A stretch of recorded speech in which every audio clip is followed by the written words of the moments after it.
played with Backstreet Boys before, a long experience with Usher. Right now, he's touring with Lady Gaga. Please welcome, ladies and gentlemen, Mr. Aaron Spears!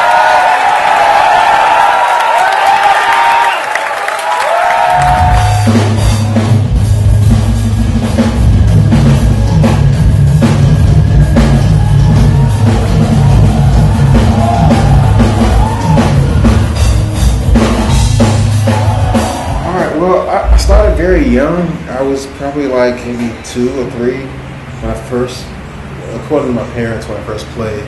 The first time that I actually remember playing, I was probably 5 or 6, somewhere around there. And then for me, it all started in church. Church is where I grew up playing. They wouldn't let me play because I was so young. So I spent a lot of time like on the front bench crying, and I was very sad. They wouldn't let me play. But it's okay. So now when I come to church, they're like, hey, you want to play? I'm like, no. I just kind of gravitated towards the music and just really gravitated towards the drums. For me, it's more about patterns and playing music. I mean, rhythms are cool, but just for me personally, it's more about patterns and more about just playing the music. It varies so much depending on what my mood is. I mean, I could play to Sting, 7 Days, or I could play to Kanye West, Black Skinhead, or I mean, it just depends on what it is that I'm feeling at that particular point in time. Rage Against the Machine, at the house, I love their music, man. Like Bulls on Parade is one of my favorite songs. That's in my playlist to practice to sometimes. If we caught you out in the rain, holding an umbrella, what would be the soundtrack of your song in the rain? Oh my goodness, man. It depends on my mood. It might be Give Me Some More by Busta Rhymes. It might be that. I don't know. It may not be something too gloomy and sad. I mean, it's already raining. I need something to kind of cheer me up, I'll tell you one thing that really helped me, which is kind of weird. I would play to hip hop music. The words that they would say and the phrasing that they would say, I would try to play my drums along with what it was that they were saying. So like Busta Rhymes was a really good one because he rhymes so fast and he rhymes really, really weird. It's not just like he's like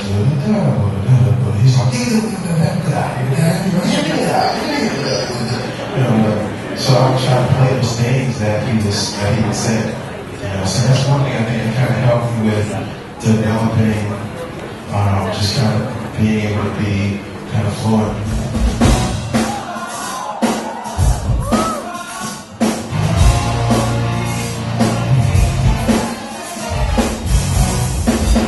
So it's a stack, which is 2 cymbals that are stacked together.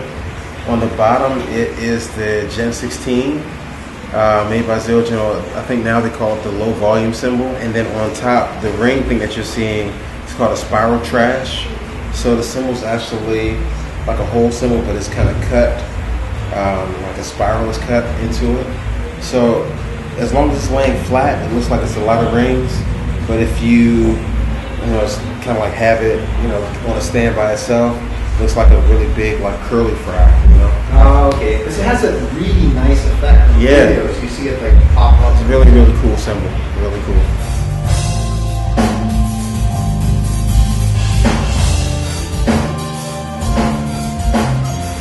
I don't know if it's my ritual, but I just shoot, man. It's just relaxing. I don't know. It's funny because people are asking me like, man, you play really well. Is it the gum? What kind of gum is it that you chew? And what brand is that? Who makes that gum? It's like I don't think about it quite like that. I mean, for me, it's just just kind of chill. I was just thinking maybe it just sets you in like a Zen mode where... Maybe so. I never thought of it like that, but yeah, I guess it kind of does. Not that I can think of. I mean, I think that we all just kind of play the best that we can and try to allow our personality to really shine on the kid and then also off the kid. I think it's a direct reflection of kind of who we are.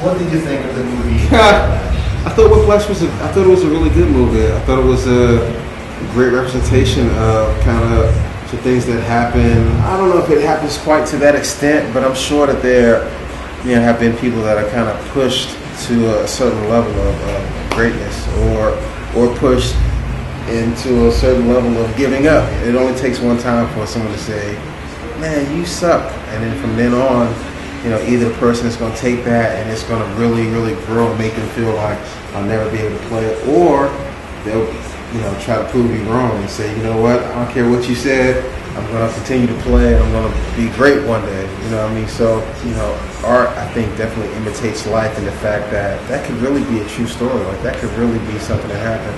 It's not like what you see now is like the perfect drummer. He never makes a mistake.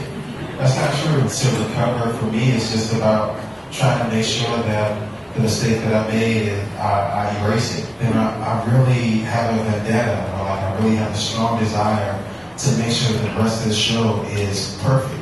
The best that I can. I can't say that it always works out that way. I mean, we're human. Sometimes things are on your mind, or sometimes you may just forget, but I think it's just you just have to do the best that you can with every single situation. That's all you can really do.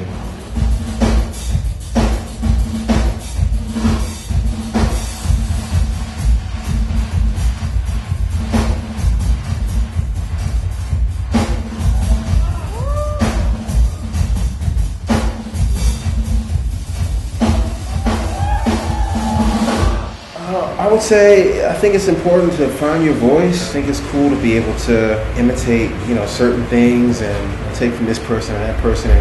But I think when you do that, you have to do it to a point where you still have your own voice. It's like you got to really kind of make it your own and figure out how it fits in with what it is that you do, as opposed to directly playing it exactly like this person played it, like down to the stroke, to the note, to the way they hold their head, to, it's like you got to really find your own, and then I think also it's important to make sure that you maintain the balance of actually playing music. A lot of people are so caught up in, licks and chops, and they play, 2 bars of, pocket and then play 16 bars of chops, and it's just like, that's not music. And I think it's just important to be able to actually play songs. I think that outside of like a drum clinic, that doesn't exist. You can't go on a gig with an artist and be like, all right, I'm ready. 1, 2, 3, 4.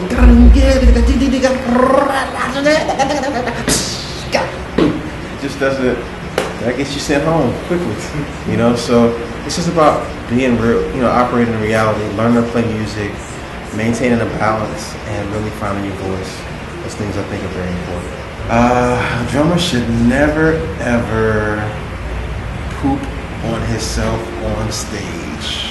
Never sharp on stage on yourself. That could be very, very bad and smelly.